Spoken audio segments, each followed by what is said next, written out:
cardinal number of a finite set ani ta cardinal number of a finite set kan ti chuan ngati nge finite chi kan ti chang finite ngati nge ni lo chan kan ti mai thea a chan chu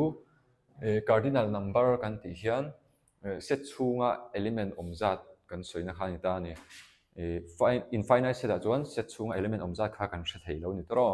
a define lo wangin chu wangin finite set pi han consider big ta han ta example a set a lo nei tai la chumi set a chuan 3 5 han 3 5 7 8 ka lo nei tai la example pa ni pe tai la 10 20 30 40 lo ta ta tro cardinal number hemi finite set a cardinal number zong ro an ti chuan hemi set chunga element omza kha zong ro ti na khan mai ta ni chu chu entinge symboling kan represent kan ti chuan n hi number of a set a number of element in set a ti na ni ta chuan kan enanga set chunga hian pakhat pahnih pathum pali om ta ni omzia chu a cardinal number chu pali ti na chuanin a dot le a set b hi en le tai la sia belo ka 40 50 tilong ta set ro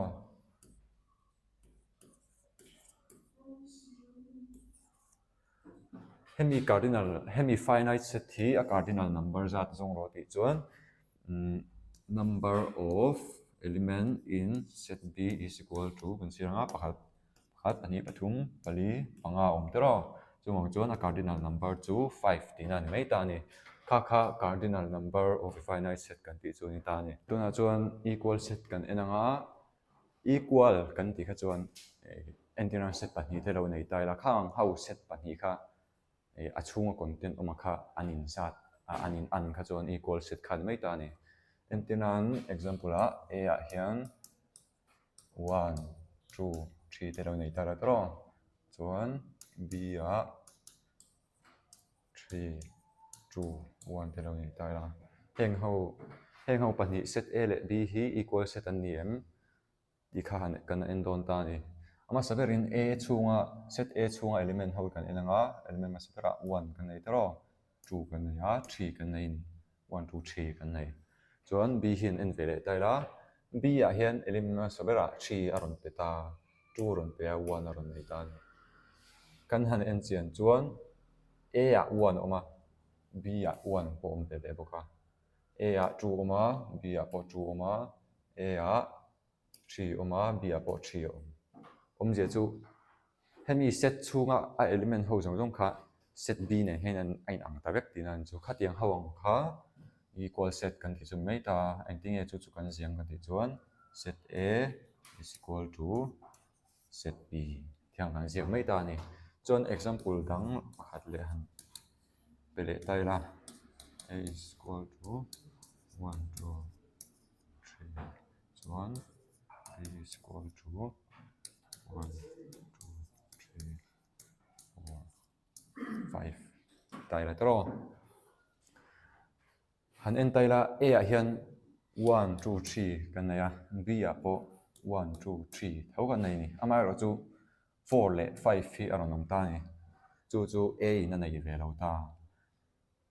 chuanin heta kan soi thei ta ka chu a le b hi anin equal lo chan chu a hian 4 le 5 nei ve lo wangin chumi ni wang chuan a is not equal to b equal set an ni lo tina kan soina kha lo ni ta ni subset kan ti chuan entinan Mizoram set a hian Mizoram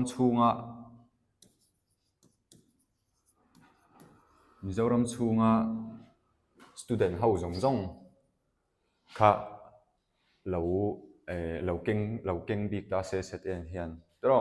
chuan set b hian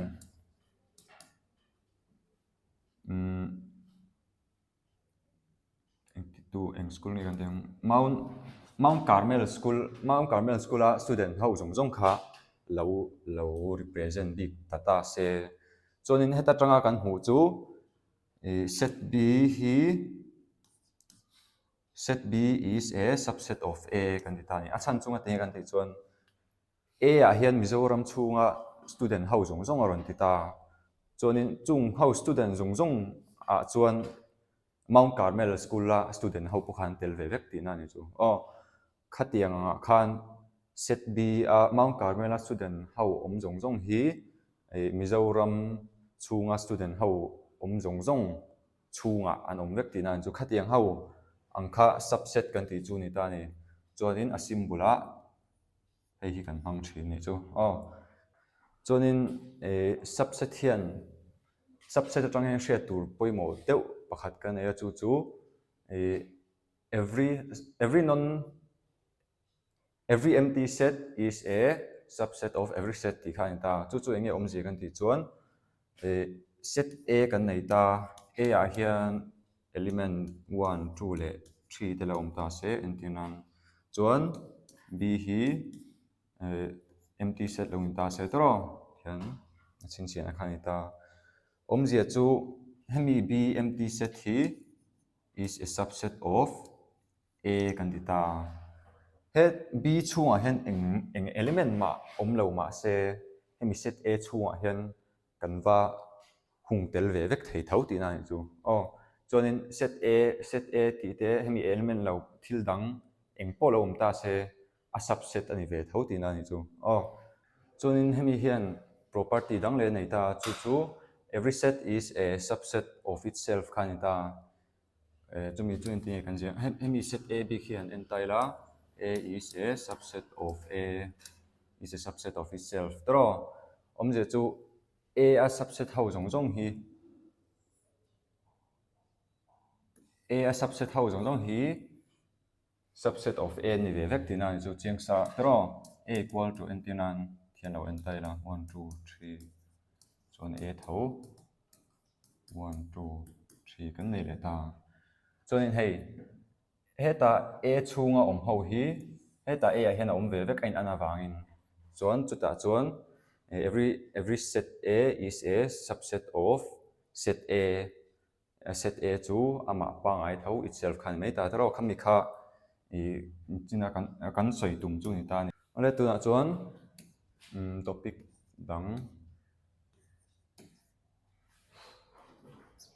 ngal daw mai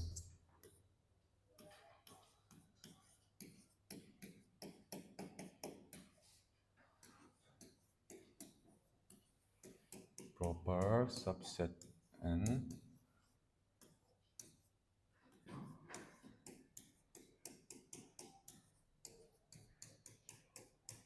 superset hi enge ni ti kha kan endo ni chuan hemi se finan hian set pani an input taila set A hian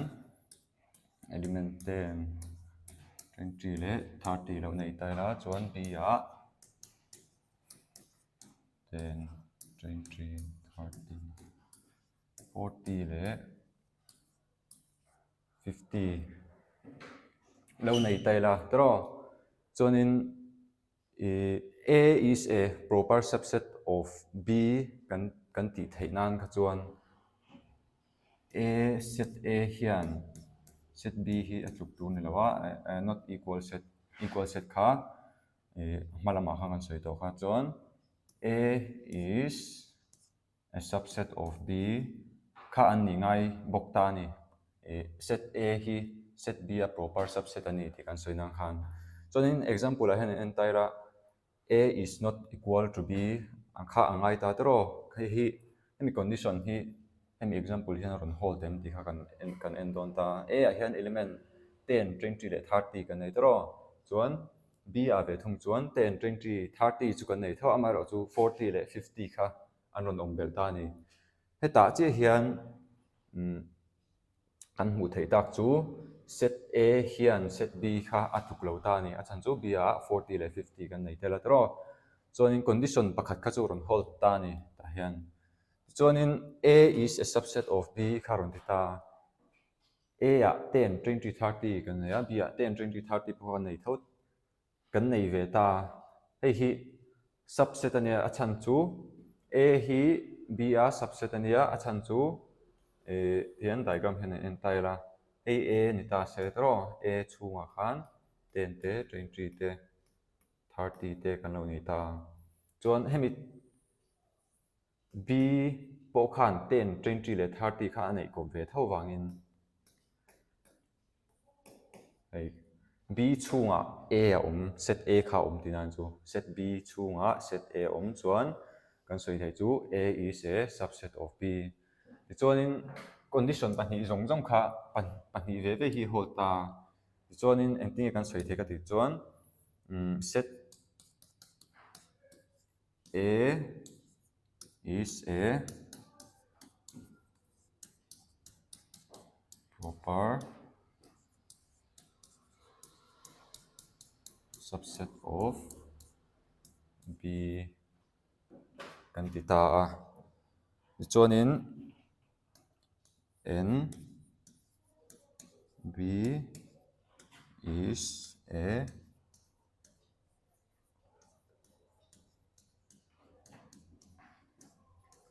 of A kan ti ta ni achan chu B is a superset of A kan tin chan chu set B hi alian zo wang ni tro chuanin hi ending a proper subset hian symbol te khan nei vem kha kan ti mai thaya chu a condition pani hold to tro chu wang chuan A is a proper subset of B kha hian hei achin chi a represent na kha kan hmang ta ni proper subset ani A hi B a proper subset ani ti kan soi fiat nang khan ti chuanin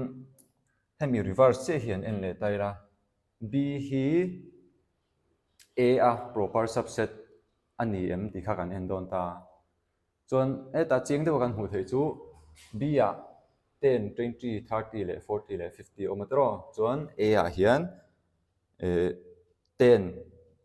20 le 30 oma chiang de win anin equal lo ni ti kha kan hre thei ta ti chuanin a dot le B hi A a subset ani em ti kha kan en don ta ni A a chuan kan hriat tur chu A a 10 20 le 30 kan nei tro chuanin B kha B chunga khan ta hian